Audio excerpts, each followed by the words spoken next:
नमस्कार, मैं अनिल श्रीवास्तव, श्रमिक नेता बिहार। आज कल यह देखा जा रहा है कि भारतीय जनता पार्टी के द्वारा 9 वर्षों के शासन का जन्म कुंडली का प्रचार किया जा रहा है। हर जगह अनाउंसमेंट हो रहा है कि माननीय प्रधानमंत्री जी के द्वारा 9 वर्षों में इतने सारे कार्यक्रम किए गए, इतनी सारी योजनाएं किए गए। चलो ठीक है, हुआ या नहीं हुआ, लेकिन उसमें जो 2 बातें मुख्य रूप से सामने आई वह यह है कि 2014 में सत्ता से पहले मोदी जी ने यह बात कहा था, जनता के बीच में यह वादा किया था कि हम जब सत्ता में आएंगे तो बेरोजगारों को रोजगार देंगे। कितना रोजगार देंगे भाई? प्रति वर्ष 2 करोड़ बेरोजगारों को हम रोजगार देंगे। हम जब सत्ता में आएंगे तो महंगाई पर हम रोक लगाएंगे। हम जब सत्ता में आएंगे तो देश के संपत्ति को हम बिकने नहीं देंगे। राष्ट्रीय संपत्ति नहीं बिकेगी, लेकिन हम सत्ता में आएंगे तब। सत्ता में आए 2014 के बाद क्या हुआ? इन 9 वर्षों में 2 करोड़ बेरोजगारों को रोजगार के बजाय कितना बेरोजगारों को रोजगार मिला, कितना लोगों को रोजगार की प्राप्ति हुई। आज देखो, इन्होंने कहा कि हम सरकारी संपत्ति को सुरक्षा करेंगे, राष्ट्रीय संपत्ति को बचाएंगे, लेकिन कई ऐसे राष्ट्रीय संपत्ति हैं जिसका निजीकरण कर दिया गया, रोजगार को बंद कर दिया गया और हर जगह करीब करीब प्राइवेटिज्म पर ज्यादा जोर दिया गया।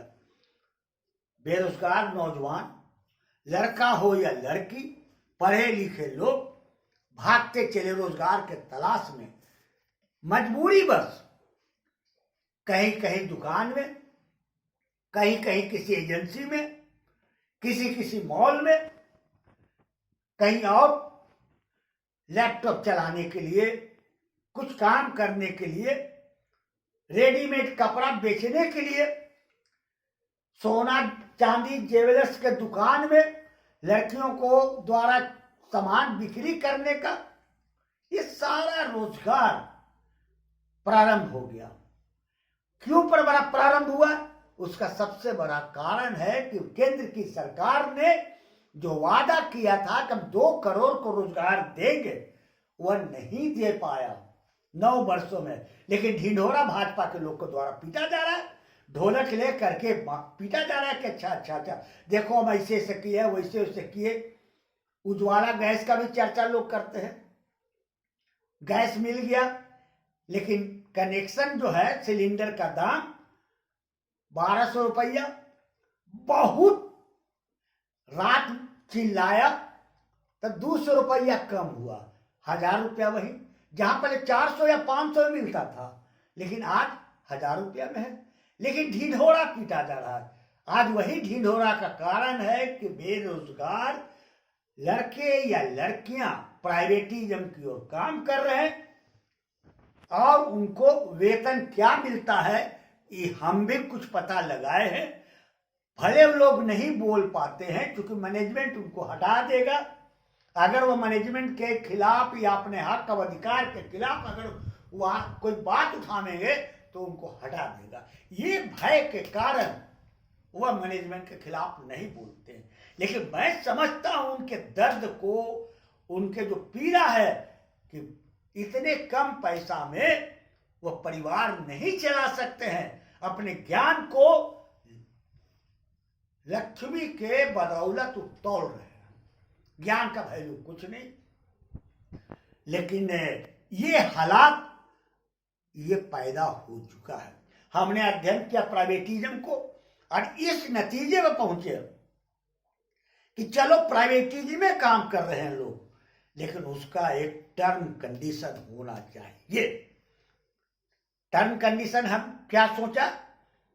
टर्म कंडीशन की किसी भी प्राइवेट के फर्म में काम करने वाला कोई अनएम्प्लॉयड लड़का जो काम कर रहा है या लड़की, उसको नौकरी से डिलीट नहीं किया जा सकता है। हमने ये बात अपने समिति में, अपने निर्णय में यह दर्ज करवाया कि अगर कोई प्राइवेट में नौजवान लड़का लड़की काम कर रहा है तो उसको 15,000 रुपया न्यूनतम पैसा मिलना चाहिए, न्यूनतम वेतन मिलना चाहिए।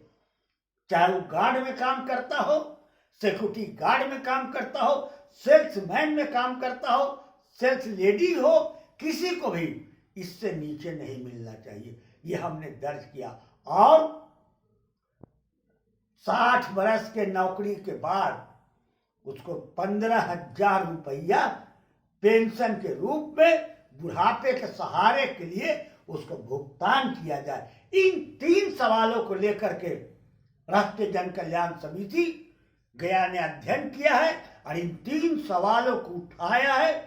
और हम आग्रह करते हैं तमाम प्राइवेटिज्म में काम करने वाले फर्म, संस्थान, स्कूल या मॉल, किसी भी चीज में लड़का हो या लड़की, कि राष्ट्रीय जन कल्याण समिति के हाथ को मजबूत कीजिए ताकि आपकी आवाज माननीय प्रधानमंत्री जी से लेकर राज्य सरकार तक हम इस बात को उठावें और इस आवाज को वहां पहुंचावें।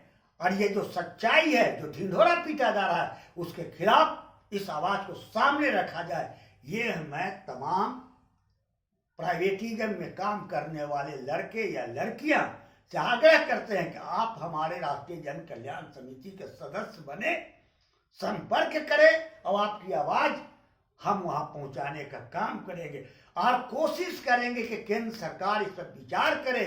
3 सवाल पर किसी को नौकरी से निकाला नहीं जाए, किसी को रिटायरमेंट के बाद 60 वर्षों के बाद उसको 15,000 का वेतन मिलना चाहिए और किसी का वेतन 15,000 रुपया से नीचे नहीं होना चाहिए। ये सवालों को लेकर हम संगठित करने के प्रयास कर रहे हैं और उनकी आवाज को आगे बढ़ा रहे हैं। मेरा नाम अनिल श्रीवास्तव, श्रमिक नेता बिहार। धन्यवाद।